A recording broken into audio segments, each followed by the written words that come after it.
Quand on commence à s'intéresser à Bitcoin, on peut rapidement penser qu'il est facile de tout comprendre en quelques minutes, et même parfois que Bitcoin est déjà prêt pour une adoption de masse et qu'il a déjà gagné.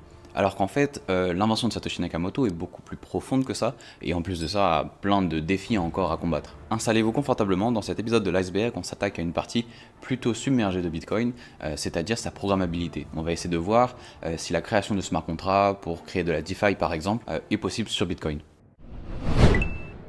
Dans un premier temps, ce qu'il faut comprendre, c'est que Bitcoin fonctionne très différemment des blockchains comme Ethereum ou Solana par exemple. Là où celles-ci vont plutôt mettre à jour une balance d'un token une fois qu'ils arrivent sur votre portefeuille, eh bien lui, Bitcoin va vraiment différencier ses entrées et ses sorties avec des entrées de transactions et des sorties de transactions. D'ailleurs, les Bitcoins que vous détenez sur votre portefeuille ne sont pas juste des balances de tokens, mais en fait c'est des sorties de transactions non dépensées. Donc en anglais on appelle ça Unspent Transactions Output, donc c'est les UTXO en fait, le fameux UTXO qu'on utilise un peu partout ou qu'on voit un peu partout. Ce concept d'UTXO peut être relativement complexe pour un débutant, parce que nous on a l'habitude de voir des balances sur notre compte en banque par exemple, ou même sur les autres blockchains pour ceux qui sont habitués à utiliser Ethereum ou CLR2 par exemple. Sur Bitcoin en fait, vraiment, même si on voit une balance, on reçoit vraiment que des UTXO, c'est-à-dire des entrées. Et ces entrées-là, ces UTXO, il faut les voir un peu comme une pièce de monnaie ou alors tout simplement un billet en espèces. Prenons cet exemple. Si vous recevez un Bitcoin, votre portefeuille va lui sécuriser un UTXO de 1 Bitcoin. C'est comme si dans votre portefeuille numérique, vous aviez un billet de 1 Bitcoin.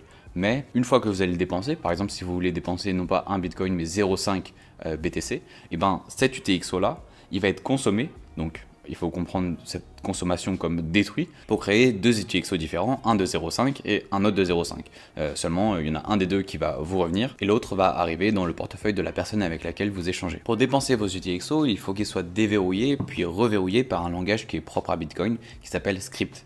Script, c'est littéralement un script qui va être lu par les nœuds validateurs et qui va être exécuté puis vérifié et demander à la blockchain de bien enregistrer la transaction selon ce que vous avez demandé. Cette explication du fonctionnement des UTXO est très brève et très brouillon. Si vous voulez plus de détails, je vous renvoie vers l'épisode que j'ai fait avec Loïc Morel sur les UTXO et sur l'analyse de chaîne, où on a un peu plus détaillé le fonctionnement des UTXO. Donc je vous mets les liens en description et une fiche si jamais ça vous intéresse pour approfondir. Malheureusement, ce langage script ne permet pas de créer des smart contracts très complexes. Il n'est pas Turing complet comme on dit. Un langage de programmation Turing complet, c'est un langage qui pourrait techniquement résoudre tous les problèmes algorithmiques. Dans l'univers des blockchains et des crypto-monnaies, on va souvent dire que Ethereum et son langage de programmation Solidity sont Turing complets. Dans la réalité, c'est un peu plus complexe que ça parce que la Turing complétude d'Ethereum s'arrête à partir du moment où il n'y a plus de frais de gaz à consommer pour exécuter le contrat. Mais la Turing complétude est assez dangereuse parce que ses boucles infinies, même juste sa complexité et sa flexibilité presque infinie, pourraient permettre de créer des smart contracts qui contiennent des vulnérabilités dont on n'aurait pas pensé et qui peuvent être exploitées des années après. Et donc tout ça, tout ce langage et cette non-complexité a permis à Bitcoin de créer tout simplement une monnaie, un réseau pour un échange de valeurs, un échange de cash électronique. Malgré tout, certains détracteurs de Bitcoin et des crypto-monnaies de manière générale affirment que Bitcoin n'est pas une monnaie parce que c'est un actif trop spéculatif, trop volatile et que les gens qui en achètent l'utilisent juste pour des gains, etc., et tout le blabla dont vous avez l'habitude, j'imagine, si vous êtes spectateur de Cryptost. Mais souvent, les personnes qui affirment que Bitcoin n'est pas une monnaie sont des personnes qui ne connaissent pas vraiment ce qu'est une monnaie. Une des définitions qui est souvent reprise par plein de médias et plein de personnes,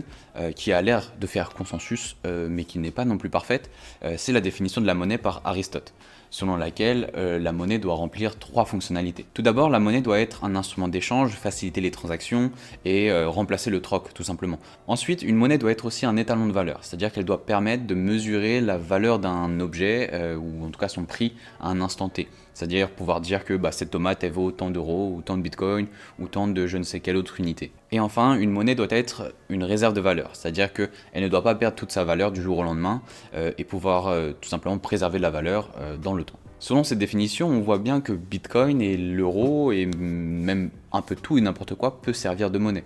Parce que tout peut servir d'unité de compte, tout peut servir de valeur de refuge et tout peut servir d'instrument d'échange. Et en fait, le point sur lequel les détracteurs de Bitcoin insistent, c'est que Bitcoin n'est pas une réserve de valeur parce que son prix est très volatile. Donc on le voit très bien, par exemple en 2022, Bitcoin a perdu plus de 70% de sa valeur et il a fait au moins 3 fois dans son histoire et ça pourrait potentiellement lui arriver plus tard. Mais ce que ces personnes oublient de dire, c'est surtout que au cours du temps, déjà la volatilité de Bitcoin se réduit, mais en plus de ça, même s'il perd 70% de sa valeur, son point bas est toujours plus haut que son dernier point bas. Donc en fait, c'est juste une tendance haussière de points bas de plus en plus haut et de points hauts de plus en plus haut. Et en fait, même l'euro pourrait ne pas vraiment correspondre à cette troisième fonctionnalité. C'est-à-dire que l'euro perd de la valeur au cours du temps.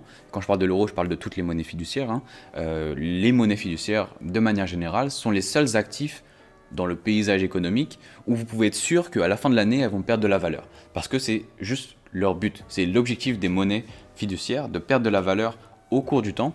À environ, l'objectif des banques centrales, c'est 2%. On ne sait pas vraiment pourquoi 2%, mais ça a été choisi plutôt arbitrairement et ça a l'air de suffire pour l'économie, en tout cas. Ça a l'air de plaire aux économistes, mais l'euro est programmé pour perdre au moins 2% de sa valeur tous les ans.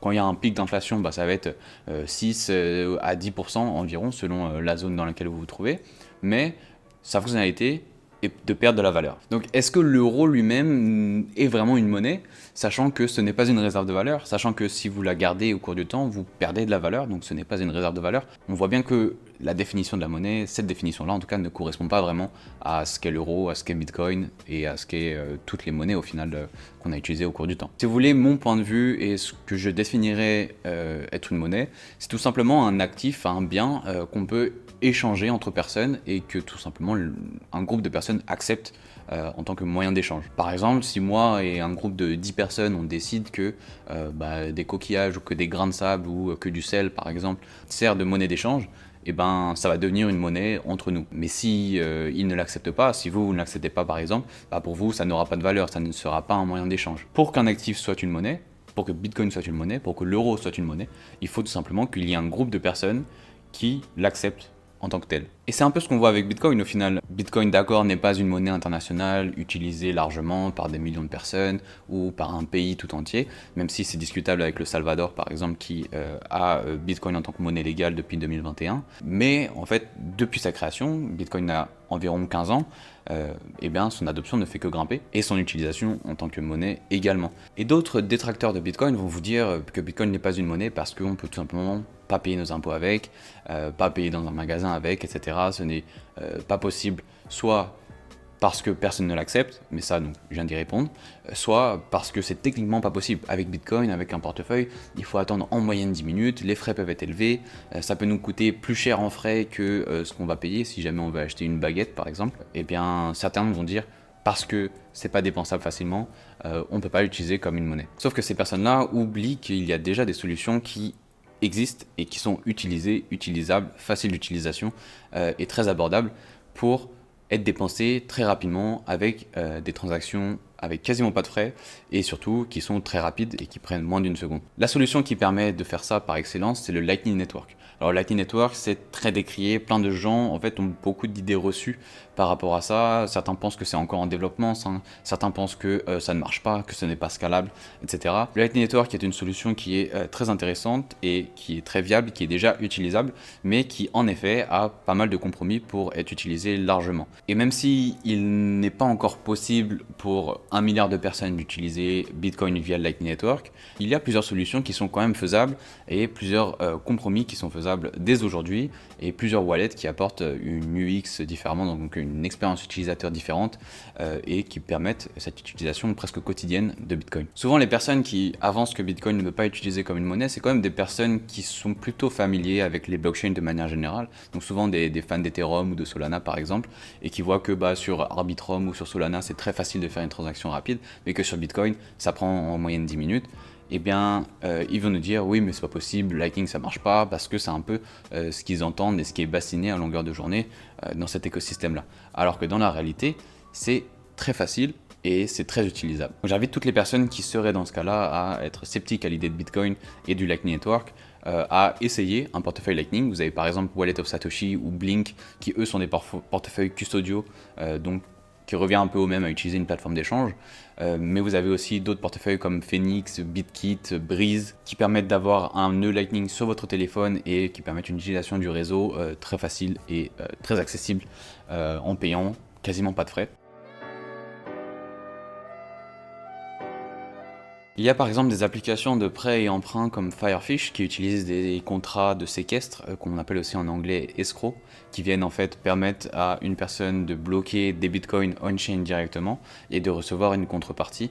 Dans le cas de Firefish, c'est des monnaies fiduciaires sur votre compte en banque, mais ça peut aussi être quelque chose d'autre sur une autre blockchain par exemple. Et d'ailleurs, je me demande pourquoi est-ce que AAV ne fait pas ça et n'essaye pas de booster un peu plus la finance décentralisée sur Bitcoin via des mécanismes similaires.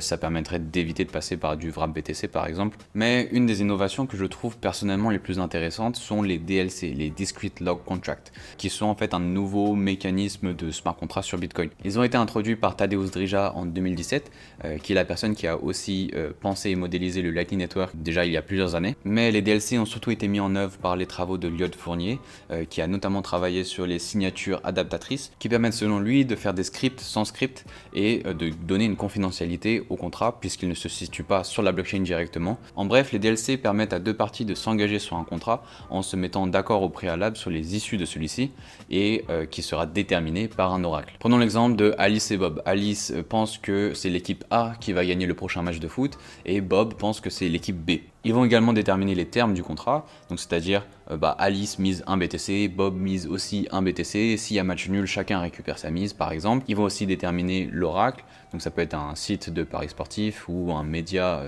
dédié à ça. Une fois mis d'accord, les deux parties vont signer des transactions d'exécution de contrat. Donc par exemple, Alice qui elle a parié pour l'équipe A va dire si l'équipe A gagne, je valide, je signe la transaction pour que mon Bitcoin me revienne, mais aussi que je récupère celui de Bob. S'il y a match nul, Alice va signer la transaction qui va redistribuer, qui va se mettre d'accord pour redistribuer les BTC.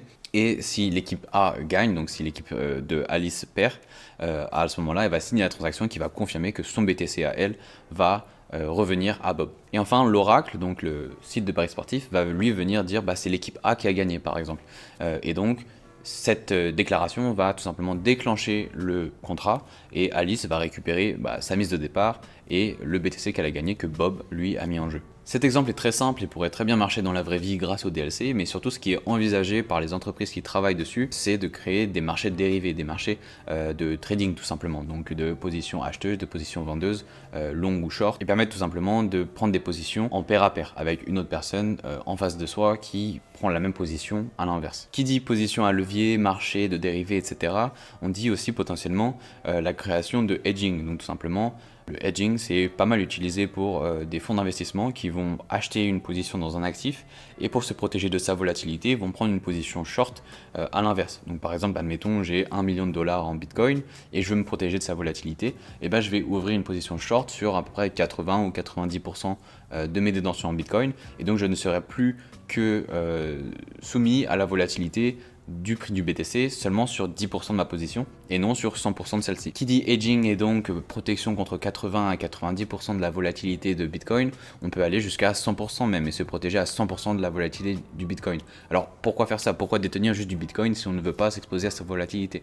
Et bien tout simplement parce que on pourrait imaginer un avenir où on peut s'échanger du dollar sur Bitcoin 100 dollars avec juste du Bitcoin et une position short. Ça, c'est une idée qui est très connue et expérimentée depuis plusieurs années sur Bitcoin, mais aussi sur Ethereum récemment, avec notamment l'USDE de Ethena, qui en fait est tout simplement du collatéral avec une position short sur des plateformes d'échange de l'autre côté. Et donc, ça permet de créer une position stable. Cette innovation est expérimentée depuis plusieurs années sur Bitcoin, notamment avec le StableSat de Blink, qui est tout simplement du Bitcoin qui est stabilisé avec une position short, mais pourrait être faite en fait aussi de manière non custodiale et pair à pair, on-chain ou même sur Lightning, grâce au DLC, et donc permettre à n'importe qui de s'échanger du dollar, 100 dollars de manière non custodiale et sans dépendre d'un tiers qui va garder le dollar pour soi dans un compte en banque, comme par exemple l'USDT de Tether. Certains d'entre vous doivent connaître Helen Market, qui est une plateforme de dérivés de trading sur Bitcoin et qui permet de faire des dépôts et des retraits très rapides via Lightning. L'entreprise derrière LN Markets développe aussi DLC Markets qui en gros a vocation de faire plus ou moins la même chose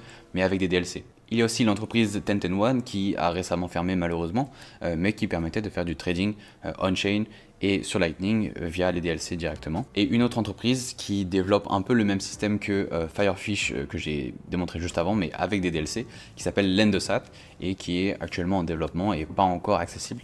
Donc si ça vous intéresse, n'hésitez pas à vous renseigner dessus. C'est très intéressant, je trouve, l'angle d'attaque qu'ils prennent. Ce que je trouve encore plus excitant avec ces DLC et ce trading de dérivés et ce trading de Bitcoin face au dollar, c'est que on pourrait faire ça avec un peu tous les actifs. On pourrait créer un marché dérivé de Bitcoin face à l'Ether par exemple, de Bitcoin face à l'action Tesla, de Bitcoin face à n'importe quoi, et ainsi rendre un peu toute la tokenisation, cette narrative de tokenisation de RWA, etc., obsolète, parce que les RWA prétendent pouvoir créer une finance décentralisée, alors que les actifs qui sont détenus, et pour la majorité des protocoles, ont besoin de connaître la personne qui est en face, et donc ce n'est pas vraiment décentralisé si vous connaissez la personne, et si vous avez un KYC par exemple, ou si vous avez besoin de son nom, son adresse, etc. C'est relativement pas compatible avec la décentralisation. Alors que dans le cas de dérivés sur Bitcoin ou sur le Lightning Network par exemple, ça permettrait d'avoir du Tesla, de s'exposer à la valeur de Tesla par exemple, mais de ne pas en détenir, de ne pas avoir à faire de KYC par exemple, parce que vous ne détenez pas vraiment de ces actions ou de ces produits. Donc c'est un peu plus libre et beaucoup plus trustless, permissionless, etc. et décentralisé surtout. La finance décentralisée sur Bitcoin a récemment beaucoup fait parler d'elle, notamment grâce au protocole Babylon. C'est un protocole de restaking qui permet de bloquer du Bitcoin on-chain et permettre d'améliorer la finalité des transactions de blockchain en proof of stake, comme Ethereum, Polygon, Solana et même les L2 d'Ethereum aussi. Ça reprend un peu le même mécanisme que EigenLayer sur Ethereum, mais à mon sens Babylon innove parce que tout simplement il repose sur Bitcoin. Et le but du restaking, c'est d'avoir le meilleur staking, le plus solide, le plus résilient et le plus décentralisé. Et donc un restaking basé sur Ethereum sera moins efficace que du restaking basé sur Bitcoin. Encore plus si on prend en compte que EigenLayer est en train d'ouvrir la porte à du restaking de plein de stablecoins et d'autres crypto-monnaies en général. Donc pour les fans des blockchains en proof of stake, ça peut être intéressant pour vous d'acheter du Bitcoin, une valeur qui sera plus résiliente à la censure et surtout beaucoup plus stable que des crypto-monnaies comme le Sol ou l'Ether, de les bloquer dans Babylon et de toucher un rendement et de sécuriser le réseau que vous utilisez. Je ne sais pas vraiment pourquoi est-ce qu'il y a des gens qui trouvent vraiment un intérêt à ça, même si je comprends. Pour moi, ça n'a pas vraiment d'utilité. En tout cas, je n'aime pas vraiment ce genre de choses. Mais s'il y a des gens qui trouvent un intérêt, eh bien pourquoi pas utiliser ça. Et à mon sens, ça fait plus de sens sur Bitcoin que sur Ethereum. Depuis toute l'euphorie autour des Ordinals et des BRC20, on a vu une sorte de tendance à la création de Bitcoin L2, enfin de L2 sur Bitcoin, se créer. Et il y a eu plein de projets qui ont vu le jour un peu partout. Et on ne comprend pas vraiment quel est leur réel lien avec Bitcoin. Parce que si c'est vraiment sur Bitcoin, il y aurait pas mal de Bitcoin maximalistes qui s'y intéresseraient. Et pourtant, ces projets-là ont quand même relativement peu de succès au sein de la communauté Bitcoin. Donc on peut se demander, est-ce que c'est vraiment viable ou est-ce que ce sont des arnaques? Eh bien la majorité d'entre elles ont l'air d'être des arnaques. Il suffit tout simplement de visiter un peu le site, d'aller dans la documentation et essayer de comprendre comment est-ce qu'il fonctionne, comment est-ce que le bridge fonctionne, donc comment est-ce qu'on peut faire passer du Bitcoin vers cette chaîne, ou tout simplement comment est-ce que cette chaîne est un L2, et voir que la majorité d'entre eux n'ont pas d'explication sur la manière dont ils voulaient achever ce peg ou ce lien avec la chaîne. Et donc pour une grosse partie d'entre eux, c'est que du vent et c'est que de la hype pour essayer de faire un peu de bruit, etc. Mais il y en a d'autres qui ont l'air quand même un peu plus sérieux, comme par exemple Stacks. Stacks qui se dit L2 de Bitcoin, mais qui en réalité n'est pas un L2 de Bitcoin, mais une sidechain. Mais en fait, cette chaîne-là est très centralisée, notamment parce que le token a été pré-miné et que ça fonctionne en proof of stake, et surtout que la majorité, je crois que c'est aux alentours de 70%, qui ont été distribués au VC, à la team, et même une grosse quantité aux fondateurs directement. Et non juste à la team en général. On a écrit un article d'ailleurs sur le sujet qui est disponible sur cryptost.fr. Donc je vous invite à vous renseigner, à aller voir cet article et voir un peu aussi son fonctionnement et surtout les quelques défauts que j'ai trouvés dans la dernière partie où on donne notre avis. Il y a quand même deux projets de L2 qui sont très sérieux et très pris au sérieux et très prometteurs aussi. Le premier, c'est tout ce qui se passe autour de BitVM. BitVM, c'est tout simplement un paradigme de calcul qui permettrait la création de roll-up au-dessus de Bitcoin et permettre plus facilement l'inscription des données sur la blockchain directement. Donc pouvoir créer des rollups sur Bitcoin à l'image de Arbitrum, Optimism, etc. Un des rollups les plus avancés qui utilise BitVM, c'est Citrea, qui est actuellement en testnet et qui prévoit le lancement de son mainnet dans les prochains mois, je crois fin d'année, voire début d'année 2025. Et c'est un rollup qui est complètement EVM compatible, c'est-à-dire que tous les smart contracts sur Ethereum peuvent être copiés-collés sur Citrea directement, et tout ça fonctionne directement sur Bitcoin. La spécificité de Citrea, c'est qu'à l'inverse de Stacks qui a créé son token, qui a limite forcé pour créer un mécanisme pour créer son propre token, eh bien Citrea fait le choix de ne pas créer son token et tout simplement de créer son sorte de wrap BTC sur la chaîne. Et grâce à BitVM, on a un bridge, donc un peg qui est relativement trustless et qui est beaucoup plus fiable que celui qu'on peut avoir pour Liquid par exemple. Personnellement, je suis Citrea de près, j'ai fait quelques tests sur le testnet et j'ai relativement hâte de voir le mainnet arriver, même si c'est encore très similaire à ce qu'on voit sur Ethereum et l'utilisation est très similaire à Arbitrum par exemple. Donc c'est un mal pour un bien, ça pourrait aussi apporter pas mal d'utilisateurs sur Bitcoin et apporter une nouvelle vague et vraiment potentiellement attirer toute cette hype qu'il y a autour des L2 Bitcoin, puisque l'utilisation et le transfert des smart contracts et des actifs serait relativement facile. Mais le projet qui, moi, m'excite le plus, ça reste RGB. RGB, ça fait déjà plusieurs années, presque 10 ans je crois, qu'ils sont en développement, qui avaient déjà presque tout fini avant la mise à jour Taproot de Bitcoin, et qui ont finalement décidé de refaire un peu tout de zéro pour optimiser le fonctionnement de RGB et tout simplement utiliser Taproot comme il se doit à son plein potentiel. RGB n'est pas un rollup, ni une blockchain, ni une sidechain ou quoi d'autre, c'est un block DAG. Mais c'est très différent de ce qu'on peut voir avec Kaspa ou d'autres projets un peu obscurs comme ça. C'est vraiment basé sur le principe de validation côté client. La validation côté client part du principe que c'est chaque utilisateur qui devrait vérifier ses contrats, ses tokens, l'historique, etc. Sur une blockchain, on part du principe que le seul moyen d'être sûr qu'une transaction n'a pas été dépensée 2 fois, c'est de connaître toutes les transactions et tout simplement vérifier si cette transaction n'existe pas déjà.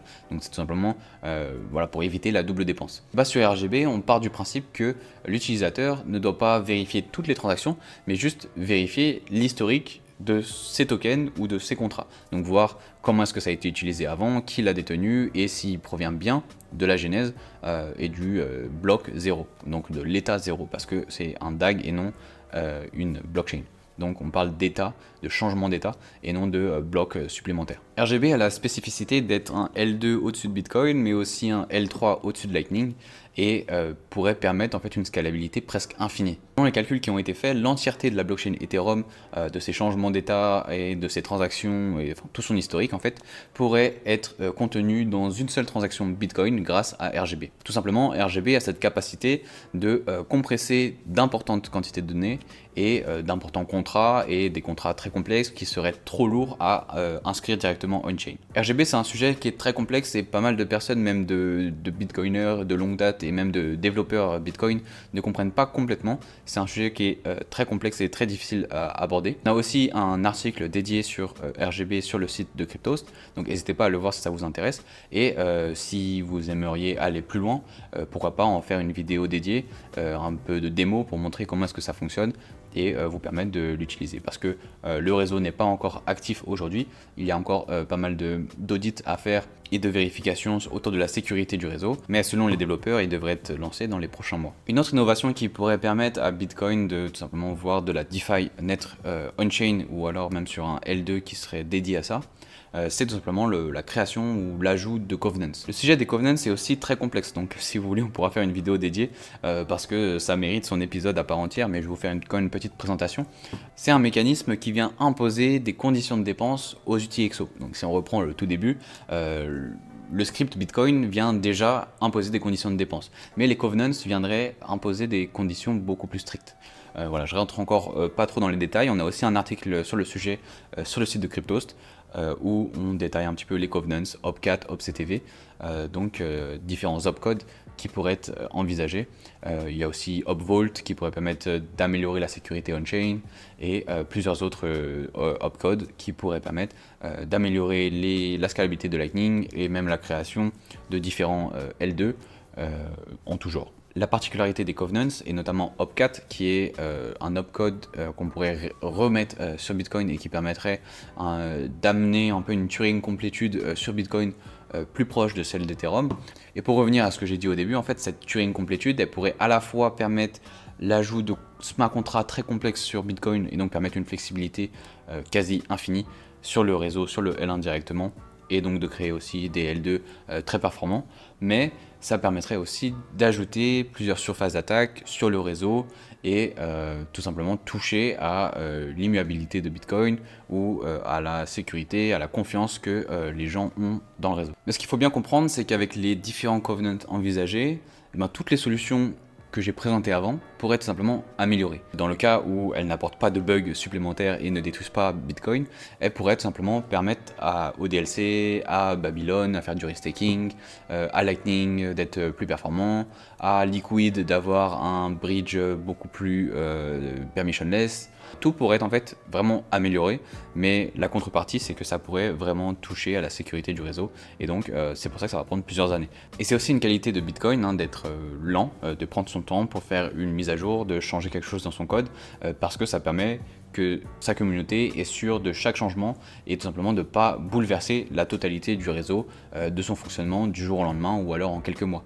Contrairement à Ethereum par exemple, qui a une fondation avec un groupe de personnes qui sont très influents sur la communauté et qui pourraient du jour au lendemain un peu imposer une mise à jour sur laquelle ils vont commencer à travailler et qui sera implémentée d'ici quelques mois, voire un an, et qui pourrait potentiellement tuer le réseau, ou en tout cas l'affaiblir grandement, comme on le voit avec The Merge, qui a été grandement avancé et défendu par la fondation, et qui a été activé, alors qu'on voit qu'aujourd'hui ça affaiblit grandement le consensus, mais ça c'est un autre sujet, un autre débat dont on pourra parler aussi dans une autre vidéo. Enfin voilà, la DeFi sur Bitcoin c'est possible, et même j'ai envie de dire on aura une vraie DeFi, parce que dans DeFi il y a Decentralized.